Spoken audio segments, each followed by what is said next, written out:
With 36 games left, the Rays are still the best team in the AL East.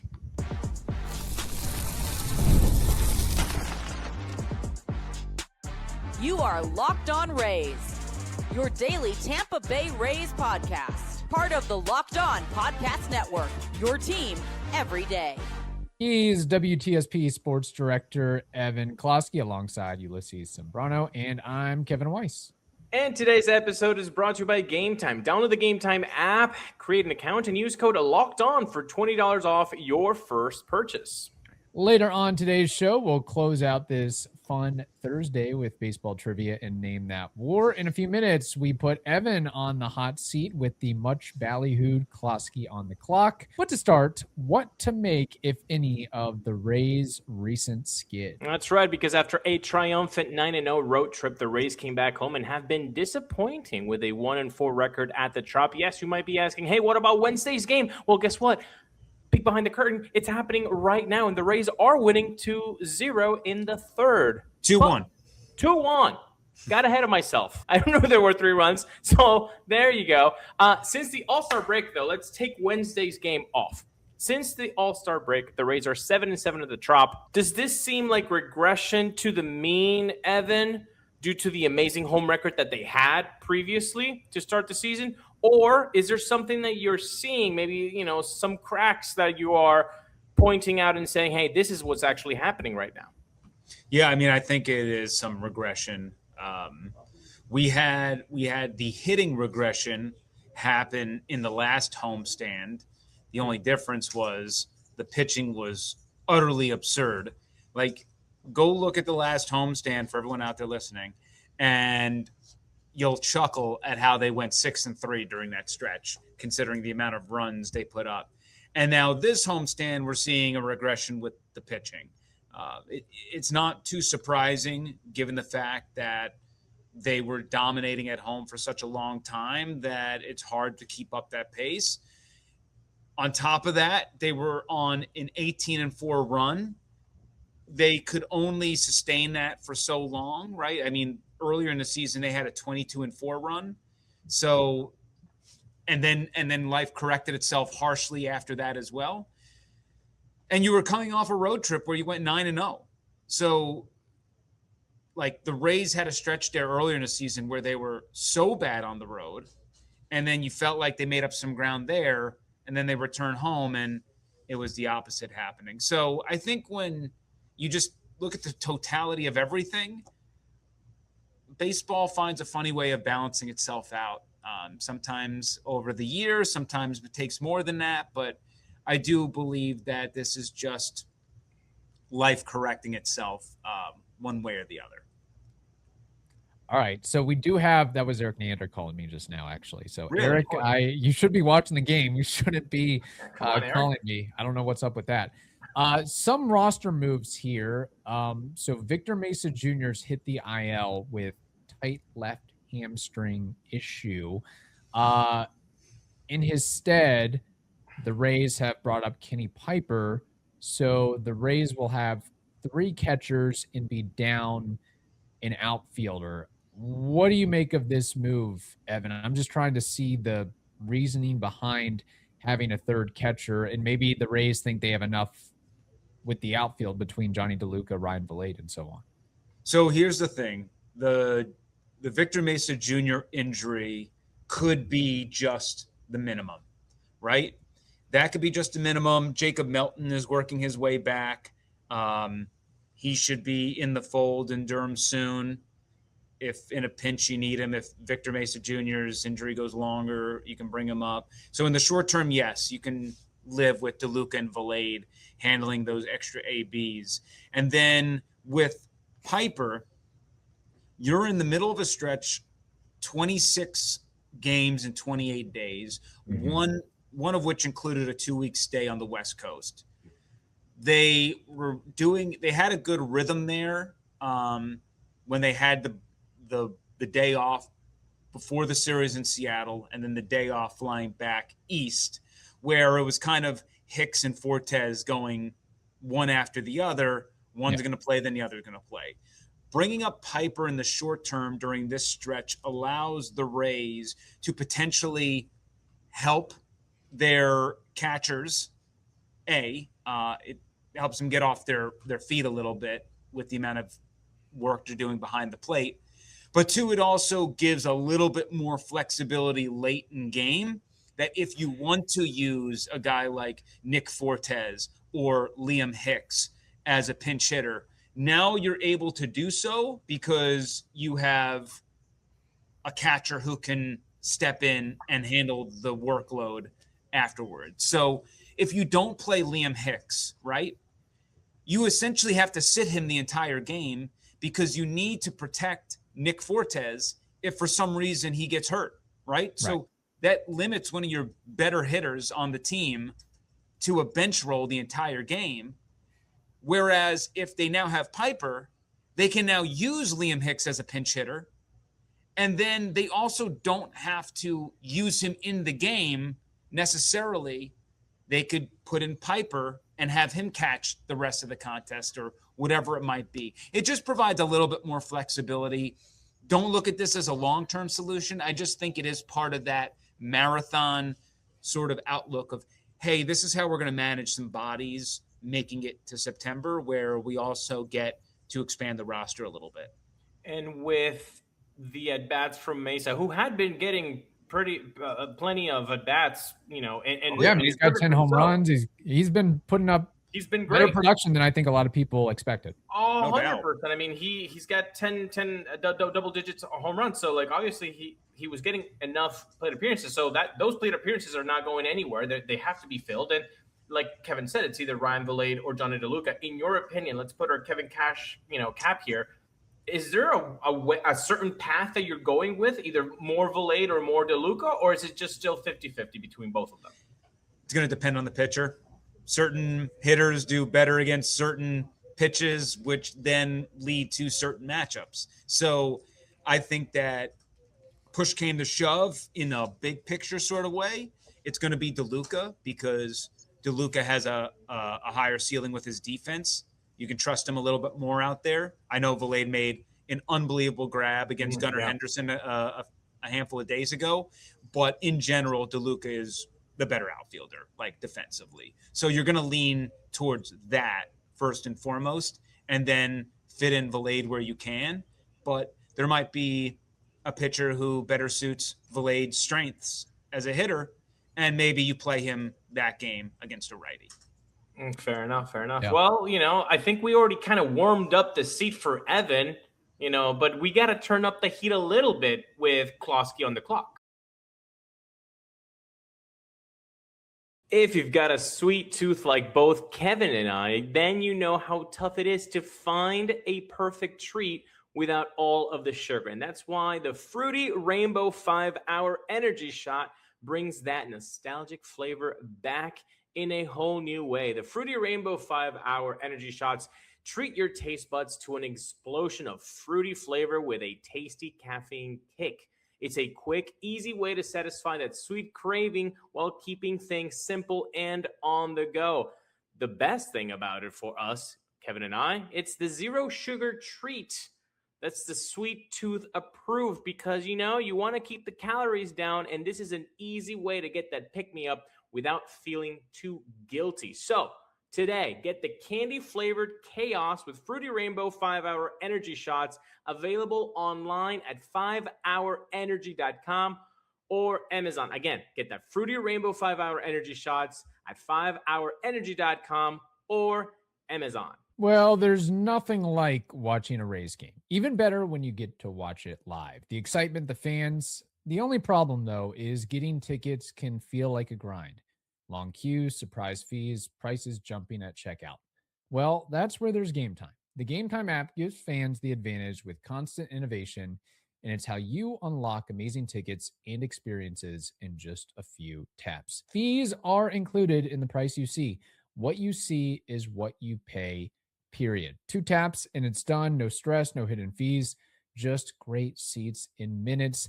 That's what makes it so easy to decide last minute to hit a Rays game.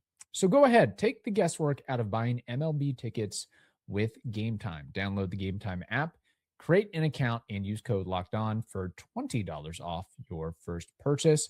Terms apply. Again, create that account and redeem code LOCKEDON for $20 off.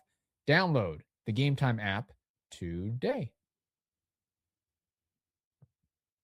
It's time for Closky. Closky on the clock. Jazz How's hands. that for jazz hands? Very nice. Very nice. What grade do I get, Evan?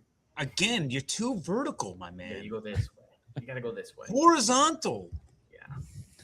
Not this. This. I guess These I'm are not jazz on hands. Vita Vea's level. I gotta up my game a little bit. You are certainly not. No, I'm not. All right, Closky on the clock. Everybody loves it. And Ulises, you will kick it off with the first question. Yes, I will. Yes, I will. Look, the Rays are always going to be right at the top of the league when they use the bullpen. That's just the way that things are. However, since the All-Star break, the Rays rank 4th in innings pitched by relievers. Yes, we have to take care of all the starters for the whole season, but shouldn't there be a little bit more of a conscientious effort into also saving the bullpen? Because quality arms can be burnt out like Nick Anderson did a few years ago. So what do we do about the bullpen, and how can we balance a little bit better that usage between the rotation and the bullpen? Well, I think that you're seeing it with Chris Roycroft eating innings, Steven Matz eating innings, Jesse Schulten's eating innings.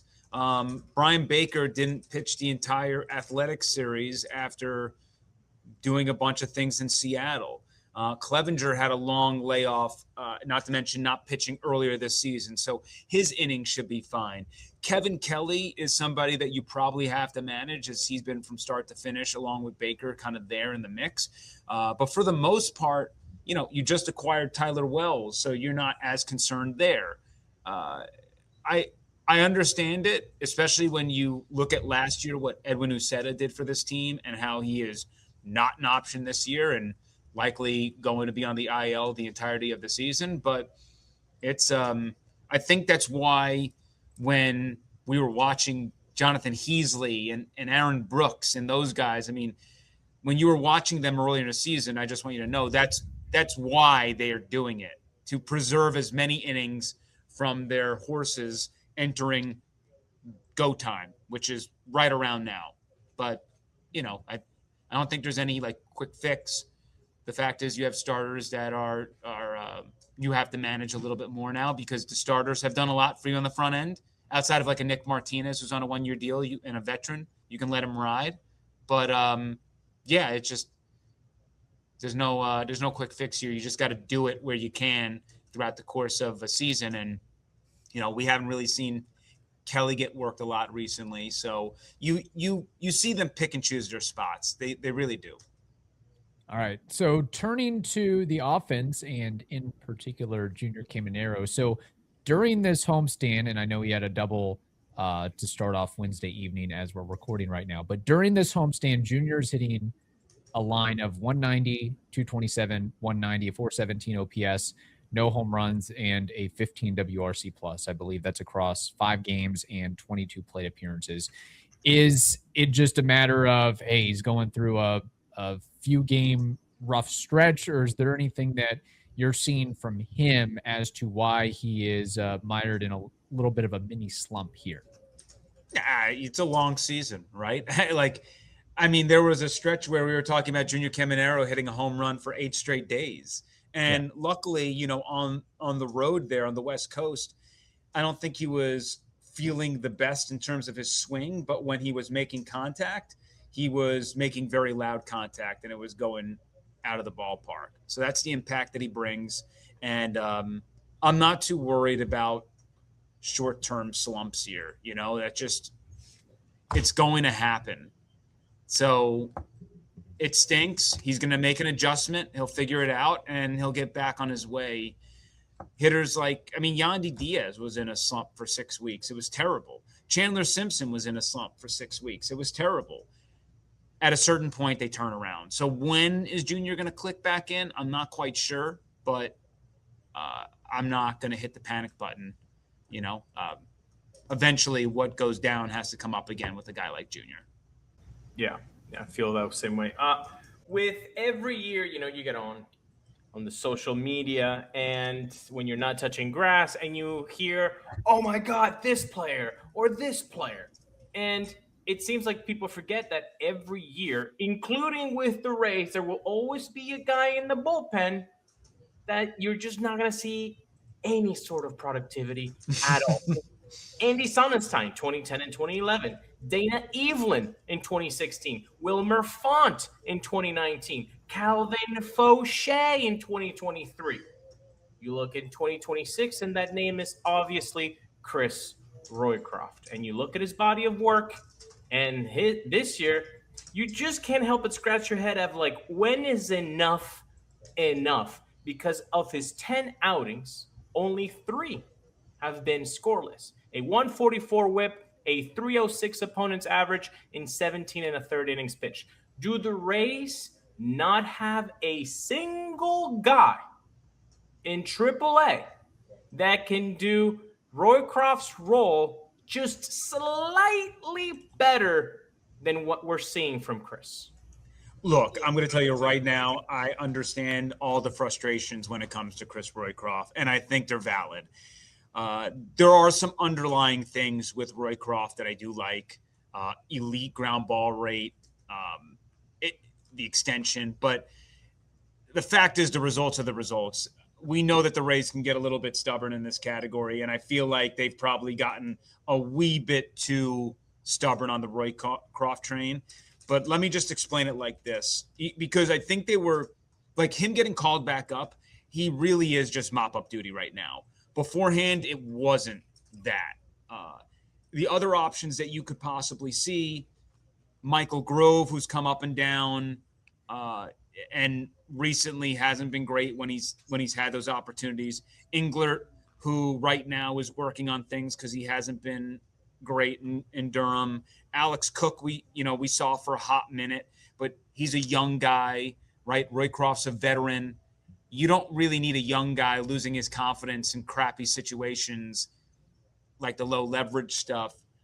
Boyle came up, he munched some innings, but he's been struggling all year in Durham. Hunter Biggie, we all saw that. So, to answer your question, they don't really have that great of another option. And I can understand anybody who says, I'll take anyone over him, it can't be worse. 100%. But you rather use the bullets on someone like Roycroft, who might not be part of your future plans, versus somebody who will be a part of your future plans. You just asked me about the bullpen and overusing them. Rather use them on a guy like Roycroft than somebody else who's an integral part of our future. Manuel Rodriguez has to come back later this week or be released. I don't envision that's going to happen. But in the short term here, because Schulten went deep, you're going to bring up Roycroft, have him there for a couple of days, and then I would imagine the bullpen, if he's not used, is a little bit in a better shape. Manuel Rodriguez can come up, and that fulfills that other spot in the bullpen. Matz has to be your long-term guy now, the guy you throw out there in garbage time, because that's the role he's going to play. So, yeah, and then when rosters expand, we can talk about Ty Johnson, maybe Brody Hopkins proves he can put it together for a longer period of time. But I think we're going to get eased out of those days. I think that this is different than what has been.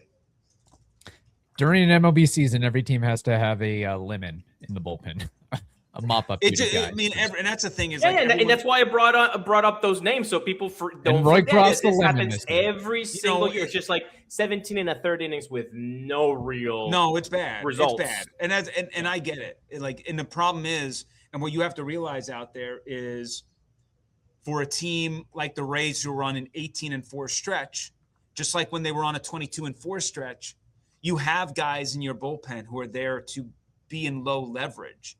But when you're the Rays and you're winning a ton of games and they're by the tiniest of margins, you're right. At some point, you got to use the dudes who aren't meant for high leverage. We saw Matz pitch out there in LA against the Dodgers when he was going through it. You were playing a ton of close games. Like, what other options do I have? Like, at some point, if you're in the bullpen, you got to be used. We saw Aaron Brooks pitch in Toronto and screw that game up. Yep. You're out of options. Yeah. And so that just sometimes happens when you're winning a bunch of games. Yep. Roycroft's the old Chevy S11. You hope it starts when you turn the engine, you know.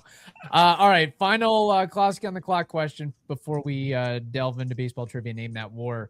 Yandy Díaz achieved 500 plate appearances this year. That means he's got a guaranteed contract for 2027 for $13 million. The question, Evan, that myself and Ulises have been having is, how long of a future does Díaz have with the Rays? I mean, it could be a situation where Yandy gets traded this offseason, or there could be a situation where he's in a Rays uniform for the next couple of years and get some sort of team-friendly extension. How much longer is the relationship between Yandy and the Rays, noting that Yandy has been in a Rays uniform for 8 years now? Yeah, it's interesting because Yandy is still an incredible deal based on production. So you have to remember that the Rays are willing to pay to a certain point. And I know people are going to chuckle, but like when they gave the Wander Franco contract out, like it was such an absurd deal for them that it made complete sense. Like the return on investment that Yandy Díaz is having at the amount of dollars you're putting in is more than worth it for them, so that they will build and they'll be cheaper in other areas, right? We see that with the outfield. We see that in all facets of the roster. But yeah, look, there is an element of, hey, they traded a guy like Brandon Lau a year away from free agency, even though he was highly productive, and the reasoning was injury concern. But there is a non-zero chance that, yeah, the Rays have a similar line of thinking, saying we can get a ton for Yandy today, even though Yandy is going to be productive maybe next year and the year after, but the return might help us more. So I'm not saying Yandy's going to be dealt. I think he's someone you got to listen to, but the price allows them to actually keep Yandy. And if things go well next year, look, you bow out of the deal, and it is what it is. He's helping you in the now. And if not, he's going to still be a significant trade chip at the deadline, a righty hitter like him. And for a team that needs to infuse something into the lineup, like, he's going to make a lot of sense. Now, very quickly, I'm sorry, if the Rays feel like the trade, if 2027 is going to be a lost season, they might want to deal Yandy immediately upon the end of the year, so that they don't have Yandy Díaz 2 years from now, right? Like, he's getting up there in age. Right. Now, I think Eric is going to get quite the intel from his bosses, who will know where the tea leaves lie. But those are calculated risks that have to be baked into the decision-making process as well. So, like, when we get down to the end of the season, like, our off-season episodes are going to be nuts, because the amount of permutations that Eric has to sort through are actually insane. And but yeah, like, it's complicated and it's nuanced. But I just don't want people to run away being like, Yandy's going to leave next year. That's not the case. It's just there are a lot of avenues that have to be explored, and they've done it in the past and they haven't dealt them, right? Yeah. So that you got to weigh the pros and cons. Well, we still have a couple more avenues to discover, and that's baseball trivia and Name That War. Can we please talk about one of the most underrated organs in your body? That's right, the liver. It's your body's filter, processing everything you consume and performing more than 500 functions every single day. It's involved in things like energy production, fat metabolism, and vitamin storage. Dose for your liver is a clinically backed liver health supplement designed to support daily liver function. And unlike any other capsule or powder, Dose comes as a liquid 2-ounce daily shot that tastes like fresh squeezed orange juice. So not only are you getting 0 calories and you're helping your liver, but you're being good to yourself. And why not be good to yourself. So today, get ready to give your liver the support it deserves. Head to dosedaily.co, that's co/LockedOnMLB, or enter Locked On MLB to get 35% off your first subscription. Your body does so much for you. It is time you do something for it. That's dosedaily.co/LockedOnMLB for 35% off your first month subscription.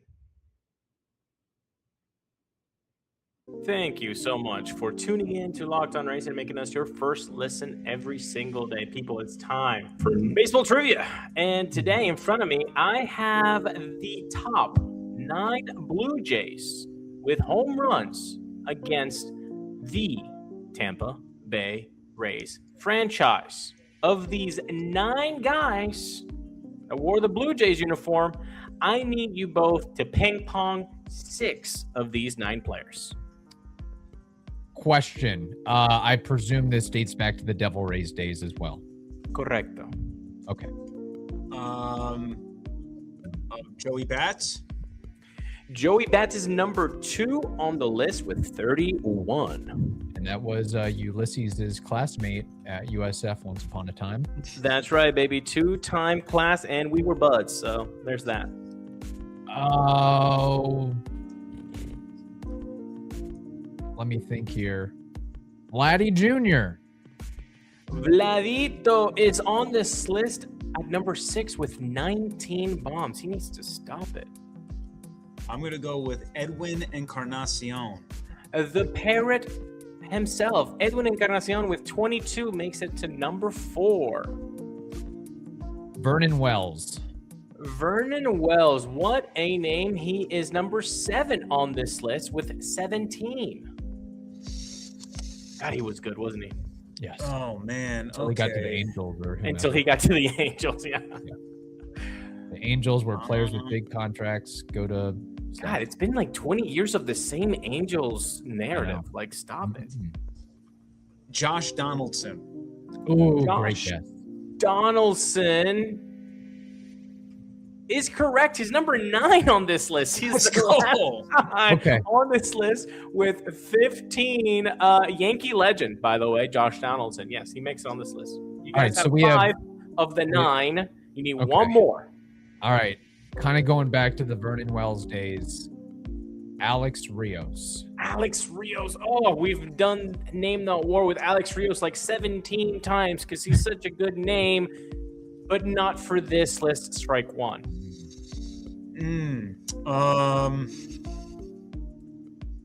I'm only going to say this because I feel like he's been on there a while and I'm running out of names. I'm just going to say Dalton Varsho. Dalton Varsho. That's a dark horse pick, and it earns you a strike 2. Yeah. Oh my gosh. You gotta protect, people. Gotta protect.